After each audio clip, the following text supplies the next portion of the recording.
Hello, my friends. Welcome back to the channel. Welcome back to my Gig-Olos and Gigalettes. It's me, Gio. Y'all know who the fuck it is. Alrighty.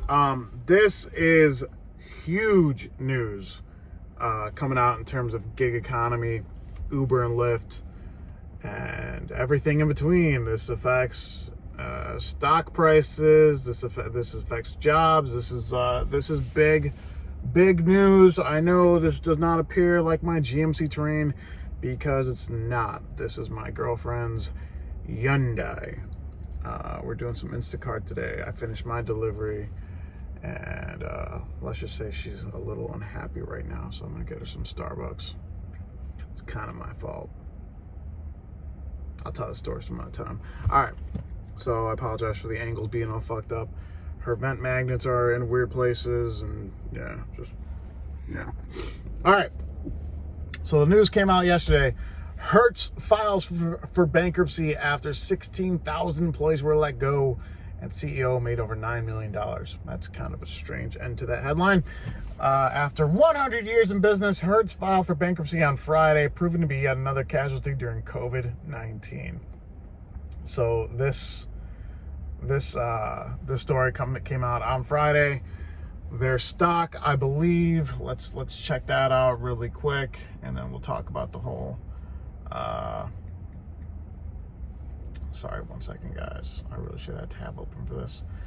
So their stock is currently at $2.84, and on Robinhood it's way lower than that, actually. I believe it's at like $1.79. So their stock fell by 40% or something when the news came out, which will happen when a company declares bankruptcy and they lay off 16,000 employees. Investors are like, fuck you, I'm out. And they're like, okay, bye-bye. Time to get off the sinking ship, right? So now it's just a race to the bottom if you're an investor. Now you're just like, okay, now you're less concerned about trying to salvage what's there. You're more concerned with getting your money out as quickly as possible.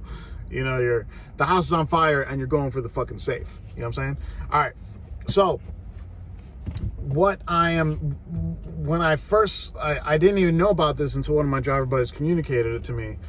And the first thing I thought of was like, wait, Lyft has their Lyft Express Drive program with Hertz. Uber has their rental program through Hertz. What? Uber and Lyft both rely on renters. Like that is their biggest support system. They know they can always lean on the renters. They will always post up and lean on renters. Now, the company they rent from is going out of I mean, they're not going out of business, but like, is Hertz going to continue with the rideshare rental programs? Right now, I'm going to say no. And here's the problem. Where are renters going to rent their cars from if Hertz suspends their rental programs with the apps? And that's a fair question because Uber used to rent through Enterprise, then they scrapped that. Uber had the, what was the name of that called? It was a program that was like 3 years long. It was a leasing program. I don't remember what it was called. They suspended that. Uber was partnered with Fair, which was essentially short-term or long-term leases. They suspended that. So here's the problem. What company is going to step in and be like, yeah, for sure, we'll open up our fleet to rideshare drivers, right? And all the headaches involved with that. I mean, are you guys seeing any fucking, like, is anything popping in your head? Avis, they're not doing too well right now. Enterprise is not doing too well, and Enterprise used to be part of Uber, so they're probably like, yeah, we're not doing that again. There's literally nobody else.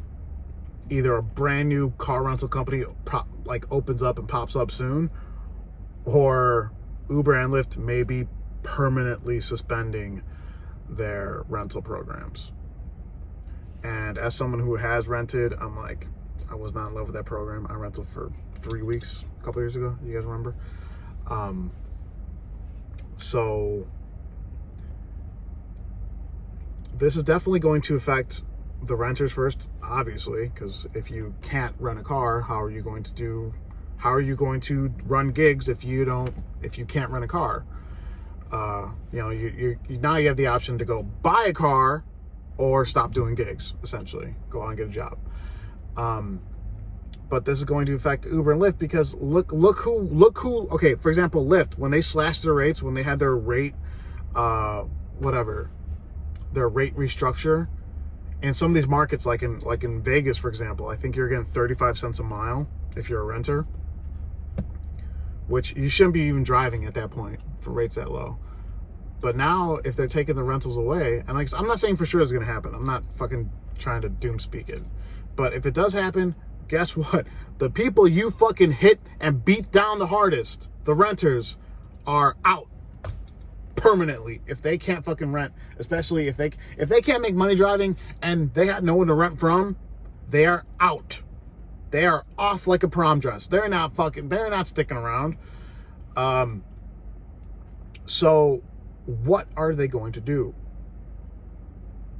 Hold on, let me order the Starbucks.